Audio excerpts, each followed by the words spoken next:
People, hello, how are we? Hopefully, we are all doing well. I'm Tom. Quick rundown of the card yesterday. First, I'm going to say, have you seen that video Joseph Parker's put out? Fantastic guy, great fighter, friendly, nice, all that good stuff. He put out that video. I want you back. I want you back. I want you back for good. On Twitter, it's calling out Dillian White. I think it's great. It's like in my head all day. If you haven't seen it, go check it out. I'm sure it's on I saw it on Twitter. I'm sure it's on the likes of Instagram, all that good stuff now. Moving in to the card, what a great fight. I knew it'd be competitive.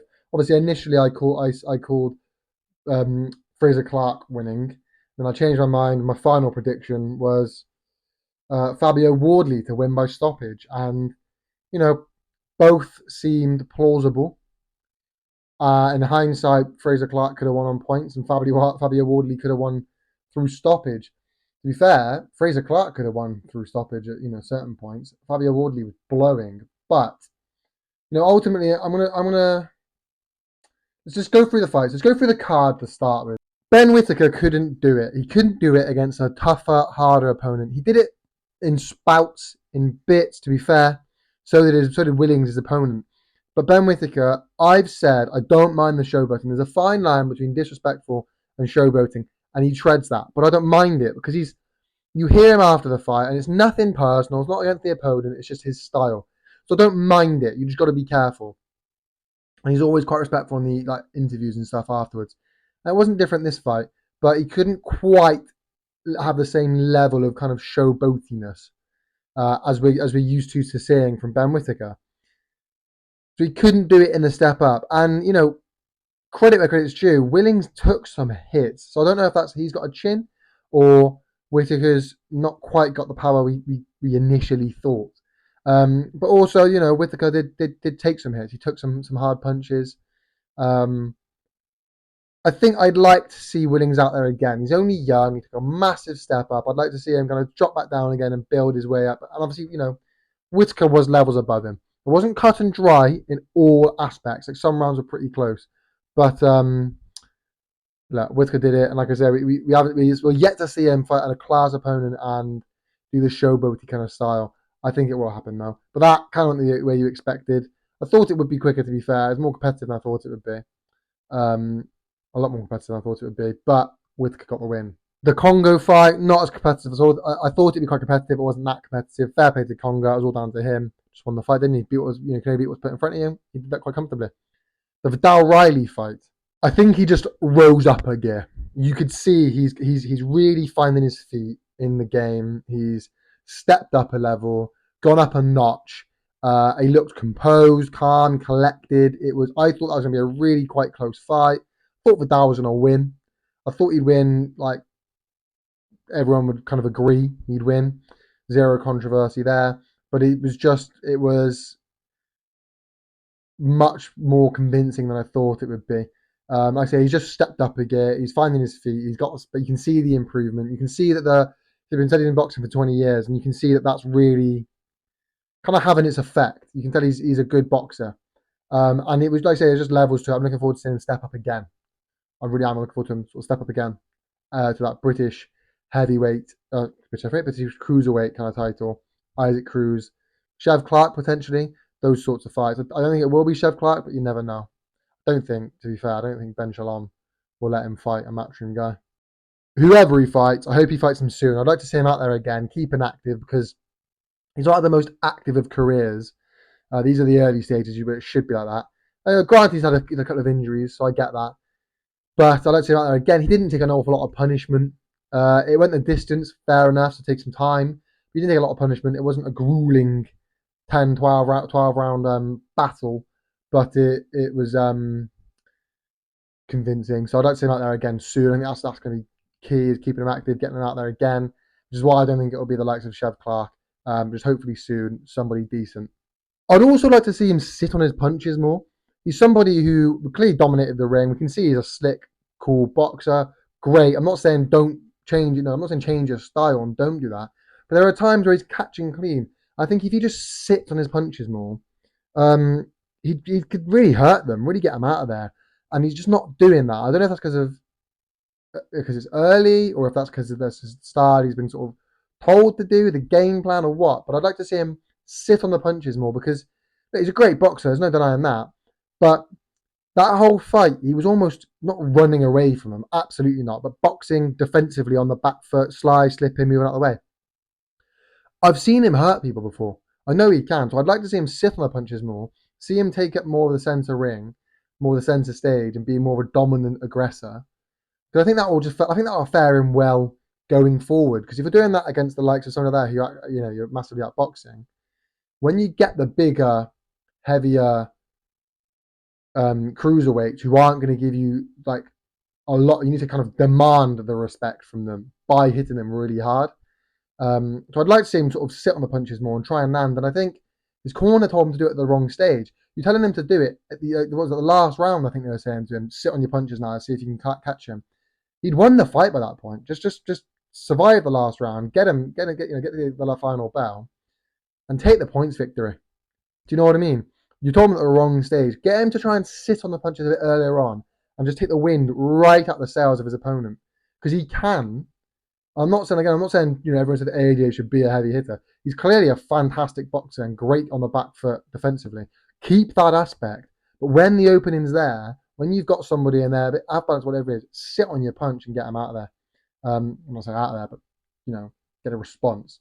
But other than that, fantastic, great. See him out there again, dominant performance. He's clearly better than English title. Let's see him move up now. Of course, lastly, you've got the British heavyweight title, Wardley versus Clarke, and it's everything you want for a British heavyweight title. Close, competitive, war. At that sort of level, you're getting two prospects, two good level guys, but they're not quite at the world level stage yet. So you don't see that kind of energy management, that kind of pacing yourself. You just see two guys going for it at war. You see it with the AJ Dillian White, two people kind of just gunning for it because they're not quite at the highest of levels. They got a lot to learn.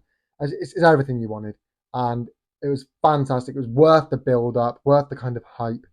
I'd even go as far as to say it was worth Ben Shalom pulling out the first time and going back in. What do you mean by that? But you know what I mean. So great, really fantastic fight.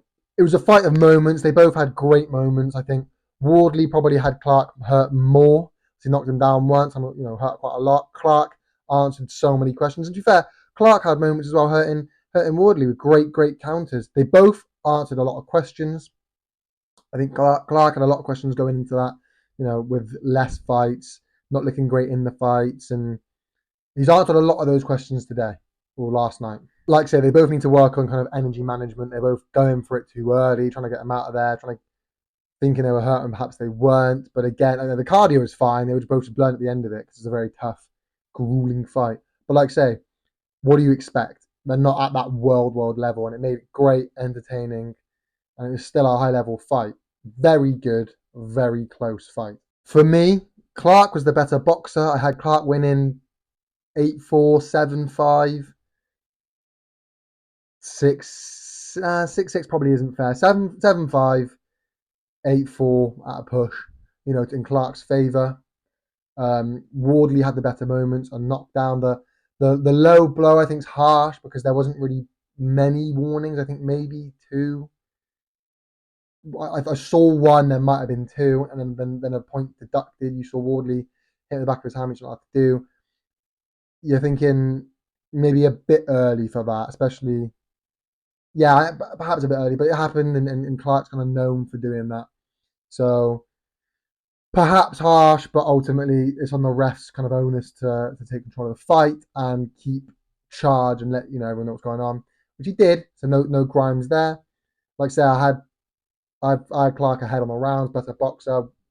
Taking into account the knockdown and the deduction, Wardley might have edged it, or a couple rounds go as a draw, or a couple rounds swing the other way.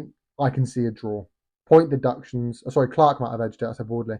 I think Clarke might have edged it, including the deductions, or a couple rounds go as a draw, or the other way.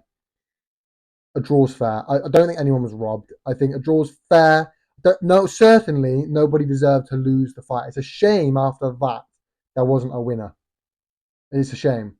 but neither fighter deserved to lose that. Wardley for going pretty much the whole fight with his nose and everything that happened, and by the end of it, given clearly everything. Clarke, the better boxer, a low blow that, it was sort of borderline, but it was a low blow, and you see it happen. Point deduction, one of them. So I don't think neither fighter did. If Wardley won that, I wouldn't be saying it's a robbery, but I'd be thinking Clarke didn't deserve to lose. If Clarke won that, same thing. I wouldn't be calling it a robbery, but I'd be saying, well, he didn't deserve to lose. Probably had it a draw, like say, eight. I wasn't really scoring it, but 8-4, 7-5 seemed about right. You include the point deductions. Say a draw's about fair.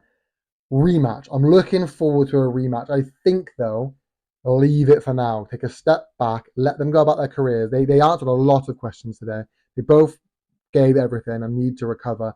Especially Wardley. Look at his nose and his eye. He was badly beaten up. But let them progress. Let them get down their career a bit more. Neither of them have a loss on their line. See how they go. Take a few steps up. Work down, and then like Dillian White and AJ were going to, revisit it later. Don't want to see an immediate rematch. Let them pursue other avenues for a little bit. And hopefully in the rematch, we see no point deductions from Clarke. We see Wardley without a broken nose. Well, it's not broken, but a damaged nose, and see how he can do. And a better, closer fight between two guys that will have, adds to the storyline. So not an immediate rematch, but one down the line. Great fight. Really good fight. I'm really happy with that. You know what I mean? For the level you're expecting. But I think on that note, I'm going to leave this video there, people. Thank you so much for watching. Let me know your thoughts down below. Did you have it a draw? Did you think it was Clarke or Wardley? Do you think it was a robbery? I don't. I don't like throwing that word around there, robbery, because ultimately I don't think it's a robbery. I think a lot of times it's the boxing score system that's the issue, not actually the judging. But sometimes you do get them. This certainly wasn't that, in my opinion. Let me know if you disagree or who you think won in your opinions. Look forward to reading it. Thank you so much for watching, people. Like, subscribe, comment. You know how YouTube works. Peace.